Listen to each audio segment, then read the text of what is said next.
주의 전에 올라오신 여러분을 주님의 이름으로 환영하고 축복을 드립니다. 교육 중에서 가장 중요한 교육은, 그리고 가장 어려운 교육은 우리 자녀 교육이다라고 말할 수 있습니다. 자녀를 믿음으로 교육한다는 것은 믿음의 대를 이어간다라는 말씀이지요. 그래서 신명기 5장 10절 말씀에 하나님을 사랑하고 하나님의 계명을 지키는 자에게는 천대까지 은혜를 베푼다라는 말씀을 하고 있습니다. 하나님의 자녀를 믿음 안에서 잘 양육하게 되어지면 믿음의 그 대물림으로 말미암아서 그의 자녀들에게 하나님의 은혜가 흘러넘치게 되어 있다라는 말씀입니다.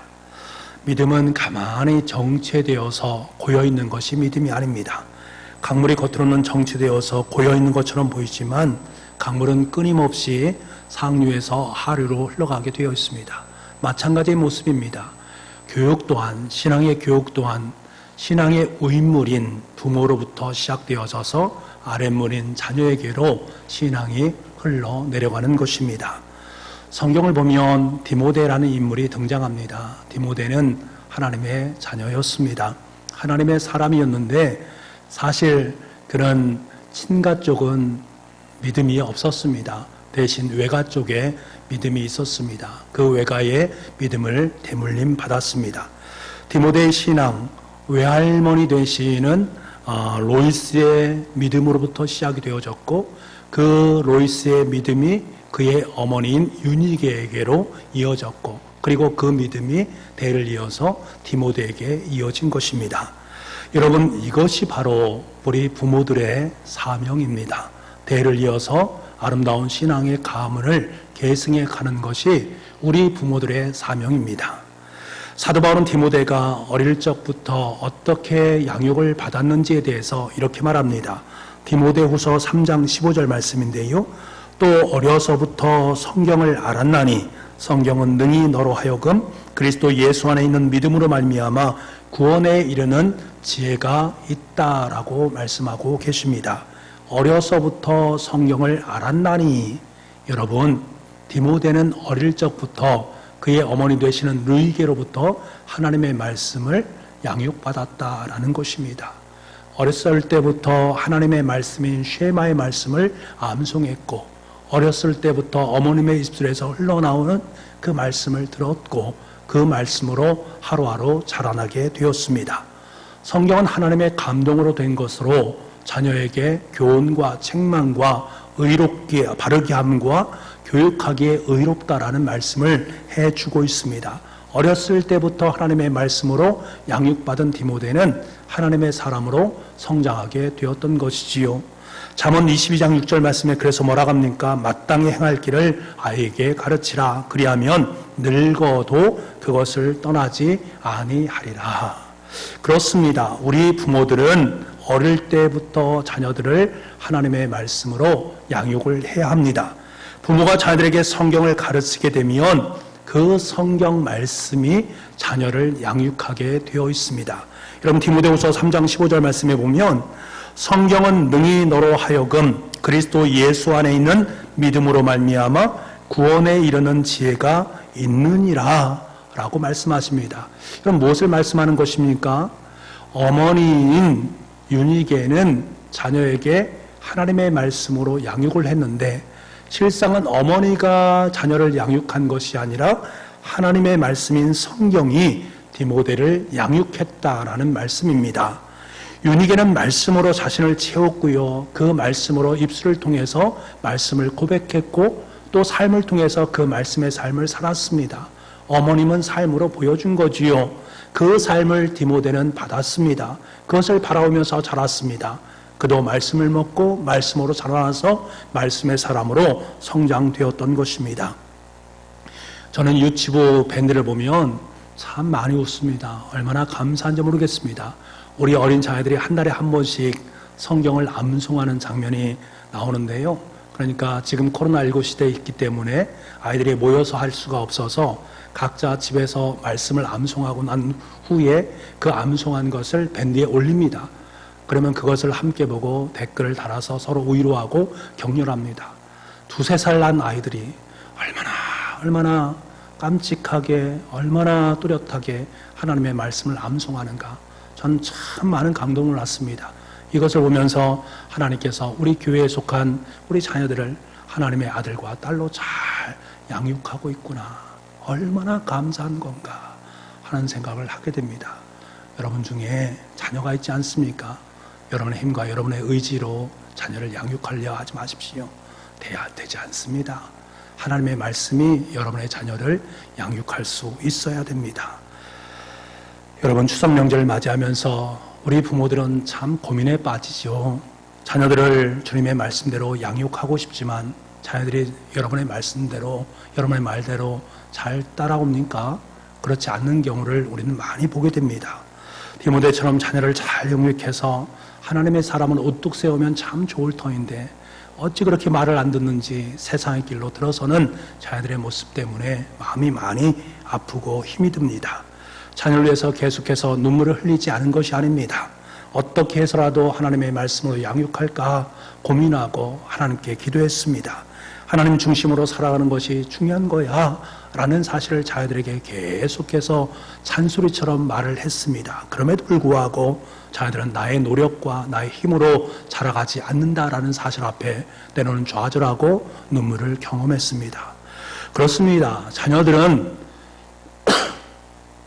주님의 말씀으로 양육한다라는 것 결코 쉽지 않습니다. 참 쉽지 않은 것입니다. 자녀의 문제로 눈물을 흘리면서 밤을 지새우지 않은 부모가 있습니까? 여러분이 하나님 앞에 자녀의 문제를 놓고 기도하면서 간구하면서 밤을 지새워보면서 눈물을 흘리지 않은 부모가 여기에 누가 있겠습니까? 아무도 없습니다. 여러분, 우리는 다 그런 경험을 하지 않았습니까?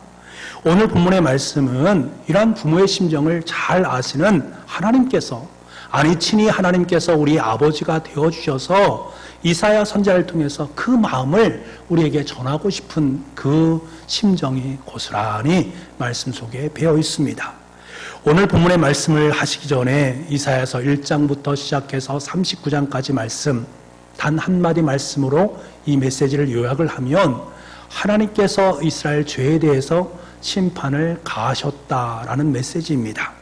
하나님께서는 자신의 자녀인 이스라엘이 아버지인 자신에게 죄를 짓고 자신의 말에 따르지 않고 자꾸 멀리 떠나가는 그 모습을 보면서 사뭇 꾸짖습니다. 마치 우리가 자녀들이 잘못했을 때 꾸짖으면서 돌아오라 라고 이야기하는 것처럼 하나님께서 그렇게 하시는 것입니다. 그래도 여전히 말썽을 부리고 꾸지람을 잔소리로 여기면서 자신의 길로 가는 그들에게 회초리를 들면서 징계를 엄포하기도 합니다. 그럼에도 말 잘 듣습니까? 참 안 듣습니다. 자녀인 이스라엘은 아버지 하나님의 마음을 깨닫지 못하고 계속되는 죄악의 길로 달려갑니다. 그런 모습을 보면서 어쩔 수 없이 회초리를 들고 계시는 하나님, 그리고 그 회초리를 통해서 이스라엘 백성들을 바벨론 땅에 포로로 만들어 가시는 하나님의 그 심정이 과연 어떠할까? 그에 대해서 이사야서 1장부터 시작해서 39장까지 우리에게 잘 말씀해 주고 있는 것입니다. 그런데 이제 이사야 40장 이후로 들어서게 되면 분위기가 완전히 바뀌게 됩니다. 아버지 하나님은 그렇게 말썽을 부려서 징계의 회초리를 맞은 이스라엘 백성들을 품에 안으시고 위로하라 말씀하여 주시고 이제 모든 것이 끝났다, 이제 모든 것이 괜찮다라고 말씀하시는 하나님의 위로와 소망, 눈물을 닦아주시는 그 하나님의 마음을 우리는 볼 수가 있습니다. 사실 우리 부모의 입장에서 자녀를 양육하는 데 있어서 가장 어려운 것은 무엇입니까? 꾸지람하는 것, 꾸중하는 것 어렵지 않겠습니까? 자녀들이 잘못한 길로 들어섰을 때 자녀를 훈계하기 위해서 꾸지람을 하지 않습니까? 저도 자녀가 말을 듣지 않을 때에 아주 혹독하리만큼 매를 든 적도 있습니다. 아주 혹독하리만큼 벌을 세운 적도 있습니다. 그렇게 하지 않으면 그냥 듬성듬성하게 되면 자녀가 말을 안 들을 것 같아서 부모의 심정된 마음으로 그렇게 한 적이 있습니다. 한참을 혼낸 뒤에는 자녀가 그래도 어쩔 수 없이 부모에게 잘못했다라고 용서하면 그의 이름을 불러주면서 말하지 않습니까? 아빠가 너를 사랑한단다 라고 말하면서 그를 끌어안아주고 그렇게 말합니다. 이제 다 끝났어, 이제 다 끝났어 라고 그에게 격려를 합니다. 부모는 바랄 뿐입니다. 이 부모의 마음, 자녀를 향한 부모의 마음이 자녀에게 전해지기를 바라는 것들이지요. 지금 하나님의 마음이 바로 이러한 심정 가운데 놓여 있는 것입니다. 이러한 하나님의 마음을 1절에서는 뭐라고 말씀하는가? 너희 하나님의 이르시되 너희는 위로하라, 내 백성을 위로하라 라고 말씀합니다. 하나님께서는 위로하라 라고 말씀하시는 이 말씀을 하시면서 마치 자신이 자녀들인 이스라엘 백성들이 바벨론 땅에서 70년이 지나고 포로에서 해방되기를 기다렸다는 듯이 이 말씀을 들려주고 있는 모습을 보게 됩니다. 하나님께서 이스라엘 백성들을 회초리를 대는 심정으로 바벨론에게 징계를 받게 하셨습니다만 이것이 하나님의 본심이 아닙니다. 하나님의 진심은 그 자녀들을 심판하시는 데 있는 것이 아니라 아파서 울고 있는 자녀들에게 위로하라 말씀하여 주시고 눈물을 닦아주시고 품에 품어주시는 사랑의 마음이다라는 사실, 이 사실이 1절의 말씀 속에 잘 담겨져 있는 것입니다. 이러한 위로를 선포한 후에 2절 말씀에 그 자신의 심정을 이사야 선지자를 통해서 이스라엘 백성들, 자기 자녀인 이스라엘 백성들에게 전해지기를 소망하면서 이렇게 좀 외쳐줬으면 좋겠다라고 말하는 부분이 2절 말씀에 나와 있습니다. 우리 2절 말씀을 우리 한 목소리로 함께 읽어보겠습니다. 시작. 너희는 예루살렘의 마음에 닿도록 말하며 그곳에게 외치라. 그 노역의 때가 끝났고 그 죄악의 사함을 받았느니라. 그의 모든 죄로 말미암아 여호와의 손에서 벌을 배나 받았느니라 할지니라 하시니라. 아멘. 여러분, 자기 백성에 대한 하나님의 애틋한 심령이 잘 담겨져 있지 않습니까? 마음에 닿도록 말하라. 내 마음의 심정에 있는 그 말, 내가 너희를 향한 그 마음을 좀 전했으면 좋겠다. 하나님의 애틋한 사랑의 마음이, 하나님의 진심이 전달되도록 네가 대신해서 큰 소리를 좀 외쳐줬으면 좋겠다라고 말씀하시는 하나님의 말씀. 무엇을 외쳐지길 원합니까? 세 가지 아닙니까? 예루살렘의 노역의 때가 끝났다. 예루살렘의 너의 죄가 사함을 받았다. 예루살렘의 죄에 대해서 벌을 배나 받았다라는 이 말씀입니다. 벌을 배나 받았다라는 이 표현은 치러야 될 벌을 충분히 다 치웠다라는 의미입니다. 비록 이스라엘 백성들이 겪은 형벌이 결코 그들의 죄악에 미치진 못하지만 그럼에도 불구하고 하나님 그것을 인정해 주시면서 네가 벌 다 받았어. 이제 끝났어. 다시 말하면 이제 내가 너의 모든 것을 다 용서한다. 이제 됐다라고 말씀하시는 하나님의 용서의 선언이 바로 이 말씀 속에 담겨져 있는 것입니다. 하나님은 오늘도 저와 여러분에게 이 위로의 용서의 선포를 들려주고 계십니다. 이 안으로 들어오라는 것입니다.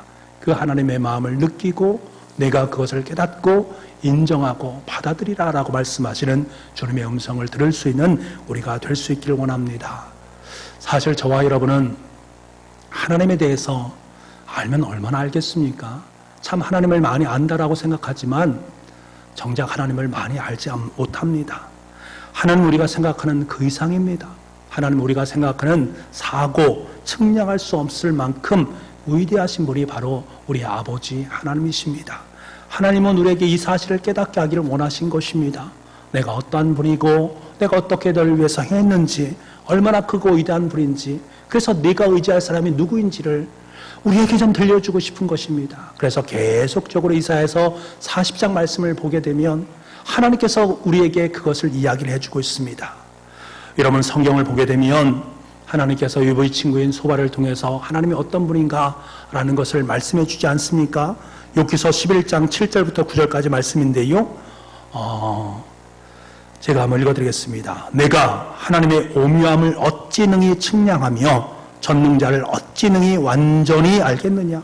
하늘보다 높으시니 내가 무엇을 하겠으며 서울보다 깊으시니 내가 어찌 알겠느냐? 그의 크심은 땅보다 길고 바다보다 넓으니라.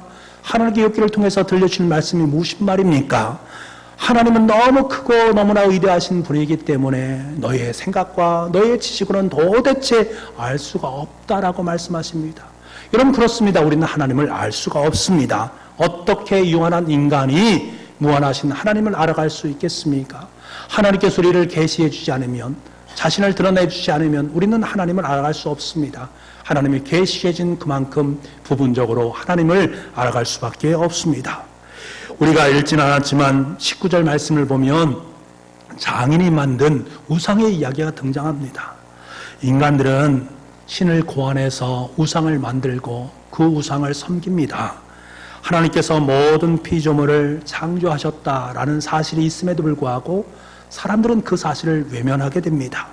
장인이 단단히 고정하지 않으면 스스로 설 수조차 없는 우상을 섬기면서 그 우상이 나에게 복을 준다라고 굽신굽신하고 있는 내 모습, 그 속에 인간의 탐욕이 고스란히 담겨져 있습니다. 지금 이 우상에 대한 이야기를 하시는 것은 무엇입니까? 인간에게 참된 복을 주시는 분은 우상이 아니다. 인간에게 참된 복을 주시고 참된 위로를 주시고 참된 소망을 안겨주시는 분은 바로 우리 아버지 하나님이시다.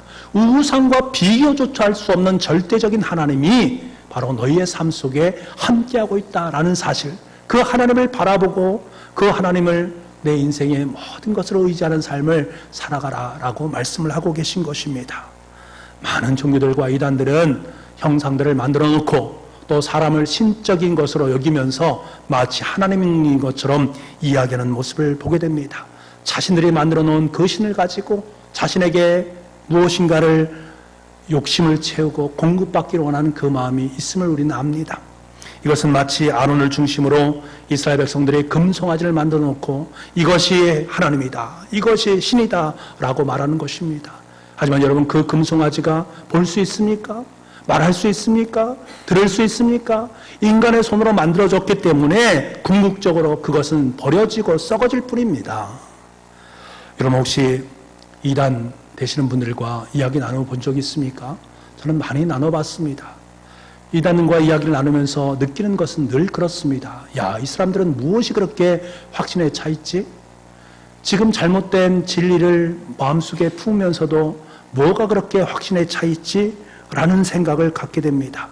확신에 차 있는 그것 때문에 아무리 얘기해도 얘기를 들을 생각조차 하지 않습니다. 자신의 이야기만 하는 모습을 보게 되는 것입니다. 제가 전에도 말씀드렸습니다. 신천지에 계신 분을 만났고 그분이 이제 잘못되었다라는 사실을 알기 때문에 교회에서는 그분을 치리해서 출교를 명령을 받았습니다.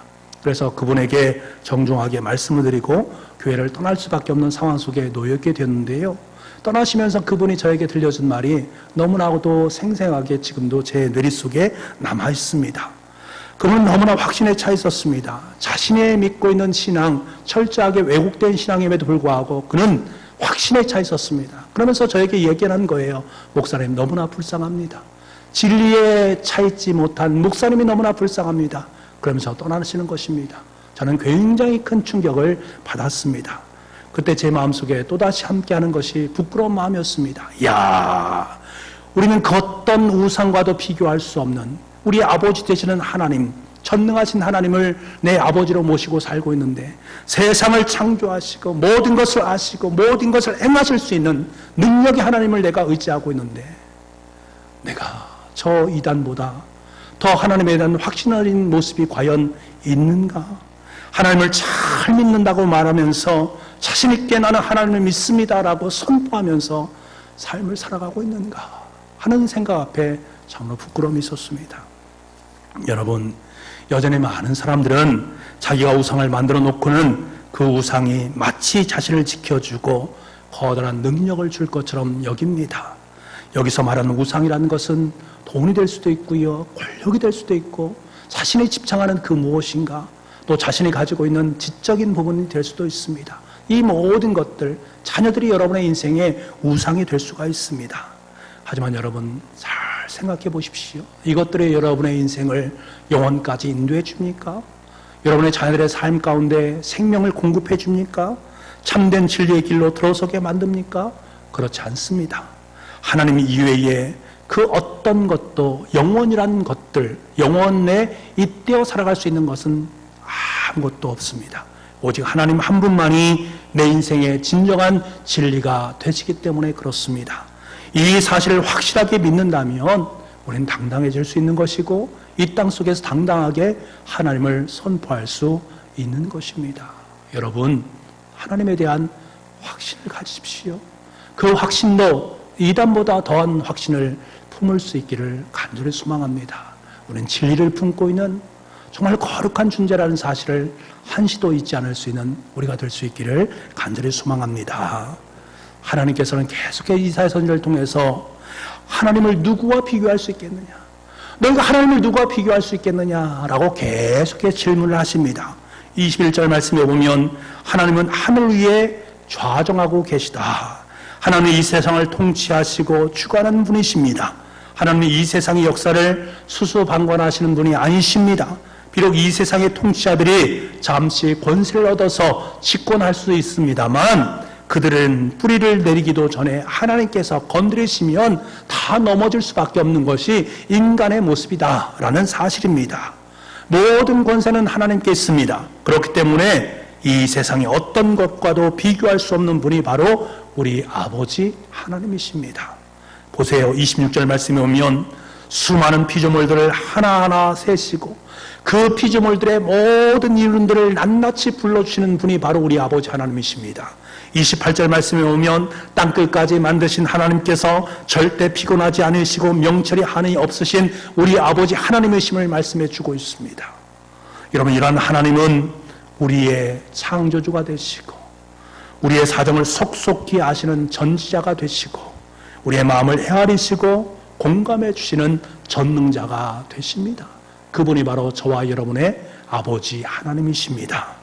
아버지 하나님은 우리의 모든 사정을 헤아려서 공감해 주실 뿐만 아니라 우리가 어떤 경우에 놓일지라도 우리를 보호해 주시고 인도해 주시는 분이십니다.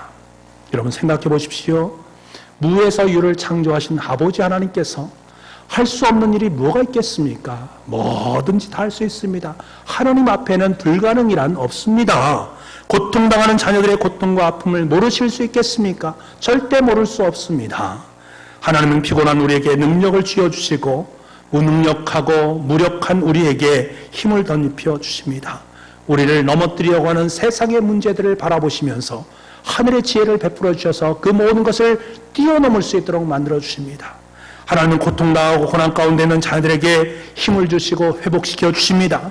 하나님은 힘의 근원이시기 때문에 모든 연약한 자들에게 새 힘과 새 능력을 공급해 주십니다. 그렇기 때문에 우리에게 소망을 둘 사람은 세상과 비교해서 우리에게 진정한 소망을 줄 수 있는 분은 바로 하나님이십니다. 그 하나님을 바라볼 때 우리는 절망하지 아니하고 다시금 회복할 수 있게 됩니다. 그 사람들만이 하나님 앞에 고백할 수 있는 거예요. 뭐라고 고백합니까? 31절의 말씀처럼 고백할 수 있는 것입니다. 저와 여러분의 고백이 될 수 있기를 간절히 소망하면서 우리 31절 말씀을 함께 고백하도록 하겠습니다. 같이 고백하겠습니다. 시작. 오직 여호와를 앙망하는 자는 새 힘을 얻으리니 독수리가 날개치며 올라감 같을 것이요 다른 박질하여도 분비하지 아니하겠고 걸어가도 피곤하지 아니하리로다. 아멘. 아멘. 독수리가 힘차게 하늘을 향해서 올라가듯이 우리의 삶의 여러 가지 속에 힘과 능력을 베풀어 주시는 하나님으로 말미암아 우리가 천국을 향해서 하나님 나라를 향해서 저 천국을 향해서 솟구쳐 오를 수 있다라는 사실입니다. 어떠한 시련 중에도 절망하지 않고 하나님 앞으로 나아갈 수 있게 됩니다. 이 사람이 하나님을 바라보게 되어 있습니다. 이 사람이 하나님을 의지할 수 있게 되는 것입니다. 아무나 하나님을 바라보는 것이 아니에요. 그래서 오늘 9절 말씀에 뭐라고 고백합니까? 9절 말씀을 여러분 꼭 기억하기를 원하는데 9절 말씀을 우리 같이 한번 읽어보겠습니다. 시작. 아름다운 소식을 시온에 전하는 자여 너는 높은 산에 오르라. 아름다운 소식을 예루살렘에 전하는 자여 너는 힘써 소리를 높이라. 두려워하지 말고 소리를 높여 유다의 성읍들에게 이르기를 너희의 하나님을 보라 하라. 아멘. 너희의 하나님을 보라. 특별히 이 말씀에 주목하시기 바랍니다. 여러분, 성경 전체의 중요한 메시지는 오직 하나입니다. 우리 인간이 우리 모든 사람에게 주시는 메시지는 오직 한 가지입니다. 그것은 바로 너의 하나님을 보라. 너희 사람을 보라. 너희 세상을 바라보라 라고 말씀하지 않습니다. 이것이 바로 기독교의 본질입니다. 기독교의 본질은 하나님입니다. 하나님으로 시작해서 하나님으로 끝나는 것이 기독교의 본질입니다. 그래서 예수님을 요한계시록에서는 뭐라고 말합니까? 알파와 오메가다, 처음과 마지막이다라고 말씀하고 계십니다. 예수 그리스도는 만유 안에 계신 만유, 그 안에 모든 것이 다 포함되어져 있습니다. 그렇기 때문에 예수 그리스도를 바라보지 않는 사람은 기독교에 대해서 전혀 모르는 사람입니다. 세상은 여러분 보십시오. 하나님을 바라봅니까? 예수 그리스도를 바라봅니까? 전혀 바라보지 않습니다.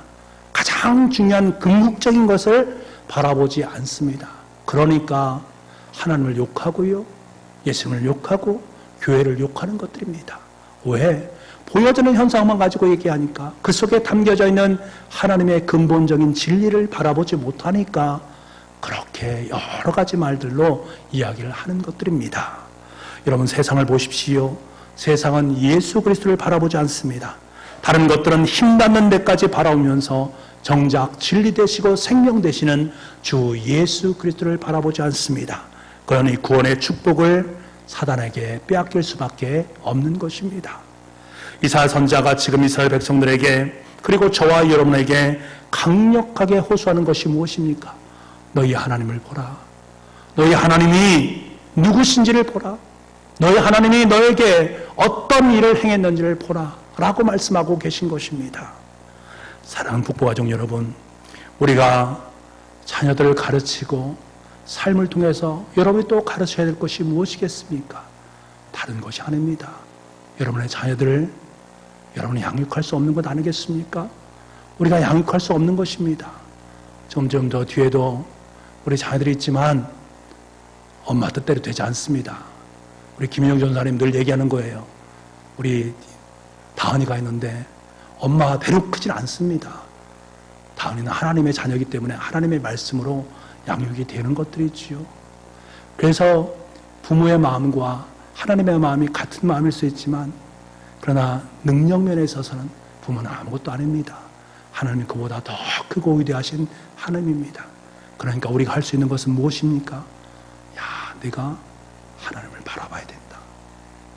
너와 함께 하신 그 하나님 너를 지금까지 어떻게 길렀고 어떻게 인도하실 하나님인가를 가르칠 수 있어야 됩니다.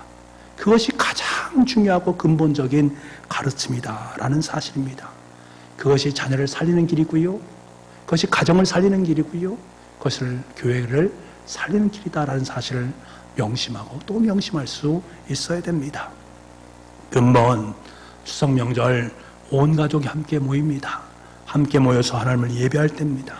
그때에 우리 가정 속에 하나님께서 우리 가정 속에 어떻게 역사하셨는가, 또 가정 속에서 하나님께서 우리 가정을 어떻게 보호하셨는가, 그리고 앞으로 하나님께서 어떻게 우리 가정을 이끌어 가실 것인가, 소망을 함께 나누시면서 함께 선언하십시오.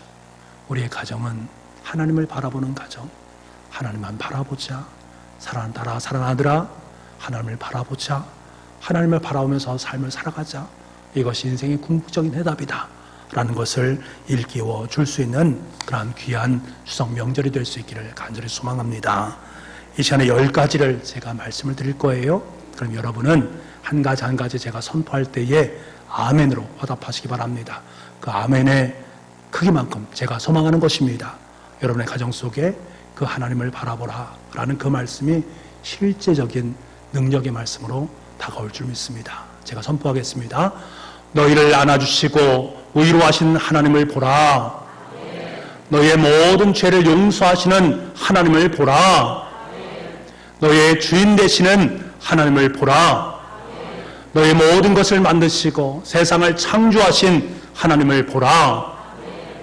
우상들과 비교할 수 없는 너희의 하나님을 보라. 위대한 능력을 소유하신 너희의 하나님을 보라. 너희 인생을 강력하게 이끄시는 너희 하나님을 보라. 영원히 사라지지 않는 너희 하나님의 말씀을 보라. 너희 가정을 살리고 자녀를 살리시는 너희 하나님을 보라. 우리 교회를 살리는 너희 하나님을 보라. 아멘. 기도하겠습니다. 우리를 한량없는 사랑으로 인도해 주시는 신실하신 아버지 하나님, 우리가 때로는 주님 앞에 범죄할 때에도 우리가 죄악에서 돌이켜 다시 주님 앞에 서기를 간절히 원하는 아버지 하나님, 늘 이 마음을 기억하며 살아가는 우리가 되게 하여 주옵소서. 특별히 주님은 크고 위대하시며 능력이 많으신 하나님이심을 늘 믿고 날마다 매 순간마다 너희 하나님을 보라는 말씀을 상기하며 살아가는 우리가 되게 하여 주옵소서. 그래서 올 추석 명절에도 이 말씀으로 승리하는 우리의 가정이 되게 하여 주옵소서. 모든 말씀을 예수님의 이름으로 기도하옵나이다. 아멘.